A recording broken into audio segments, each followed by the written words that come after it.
4, 3, 2, 1, 0. Chers amis, bonjour. Bonjour. Bienvenue en Alsace aujourd'hui encore.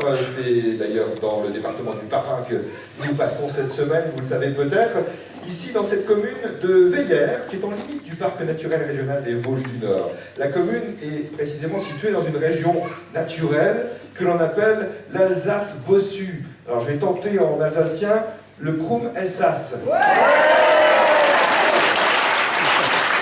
Pourquoi ce nom, l'Alsace bossue? Pourquoi le Krum Elsass? Eh bien, il est couramment admis que l'Alsace bossue a été qualifiée ainsi pour sa géographie, tout simplement, région vallonnée, donc bosselée.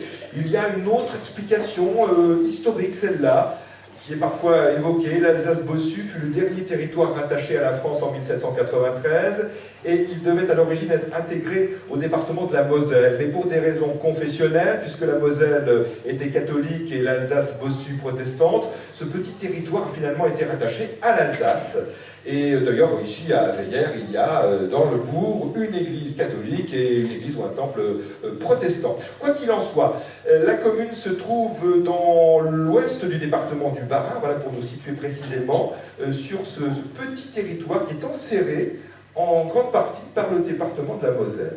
Veillères est baignée par l'Iche, une vallée sauvage, une rivière qui est un affluent de la Sarre. Il existe d'ailleurs un moulin sur l'Iche. Et si vous voulez découvrir cette Alsace bossue et Veillères, sachez qu'il existe plusieurs sentiers de randonnée et cyclotouristiques dans la région. Ils sont parfaitement balisés. C'est une petite commune rurale et boisée, avec une activité de culture et d'élevage, et puis des activités artisanales, et un site de fabrication de piscines, l'entreprise PPP.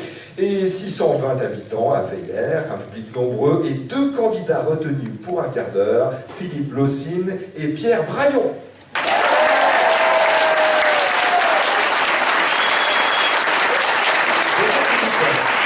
Bonjour, vous habitez Bec-d'Hiver, c'est tout près. Oui. Vous êtes éducateur spécialisé. Oui. Où travaillez-vous? À la maison des adolescents à Strasbourg. Et oui, vous faites du chemin quand même pour aller à Strasbourg, il y a quoi? Il y a 75 km. 75 km. Ouais. Votre emploi vous contraint à faire cette route tous les jours? Non, je pense que c'est une contrainte, c'est la vie. Oui, c'est la vie, bien sûr, oui, parce que vous aimez conduire.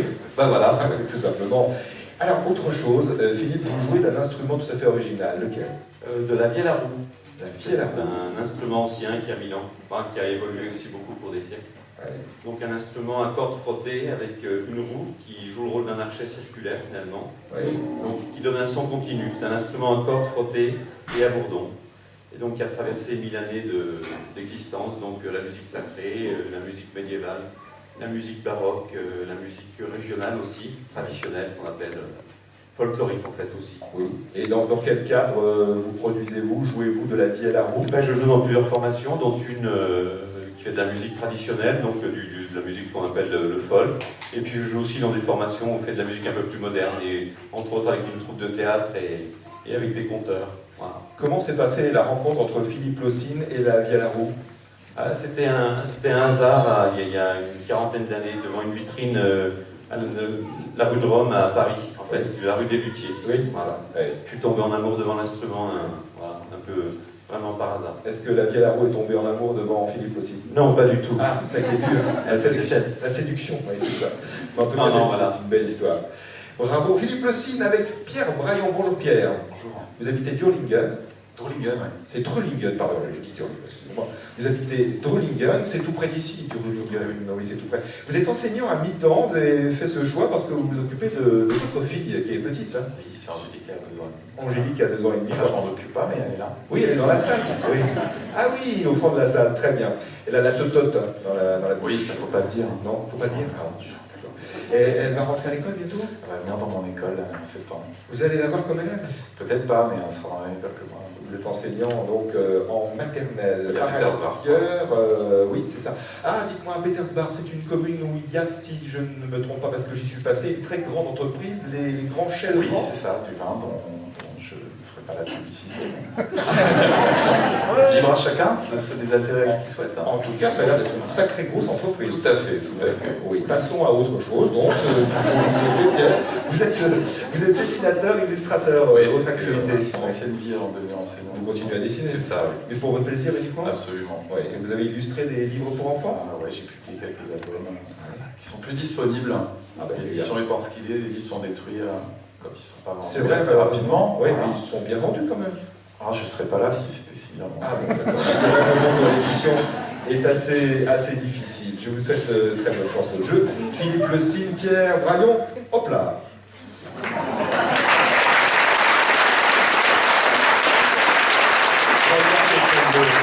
Et Bernadette Dalbello, qui elle habite le Lot-et-Garonne, à Buzet-sur-Baïse.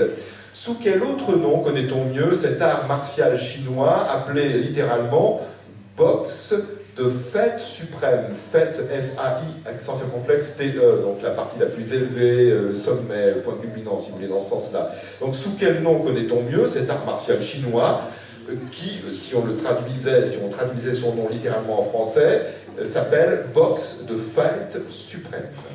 Tai Chi Chuan? Oui, c'est ça, c'est le Tai Chi Chuan, tout simplement.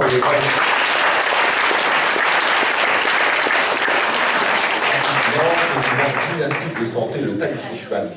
Autre question bleue de Jeanne Marin à Rennes, question envoyée sur franceinter.fr.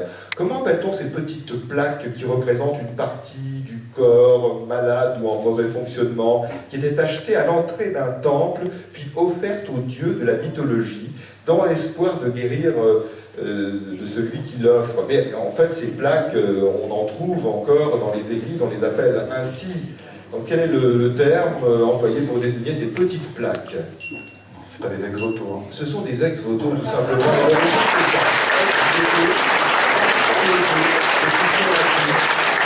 À l'origine, nom d'une offrande faite à un dieu, ex-voto. Question bleue aussi, envoyée par une classe de 4e du collège de Vals-les-Bains en Ardèche. Que signifie le mot fongicide, en fait? Fongicide. C'est une substance qui permet de détruire les champignons. Et oui, c'est une substance qui tue les champignons. Hein.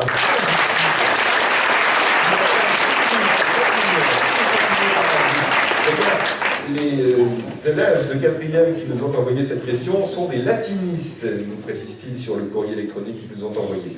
Maintenant, une question blanche envoyée par carte postale à France Inter, le jeu des 1000 €, 116 avenue du Président Kennedy, 75 220 Paris Sélex 16, par Cathy Besson à Nice.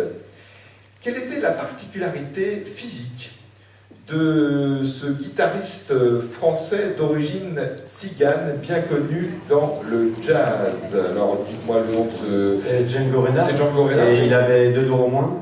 Ou Oui, moins? c'est ça. Et sur quelle main d'ailleurs? Bon. Eh ben la main gauche. La main gauche. Il avait 2 doigts en moins.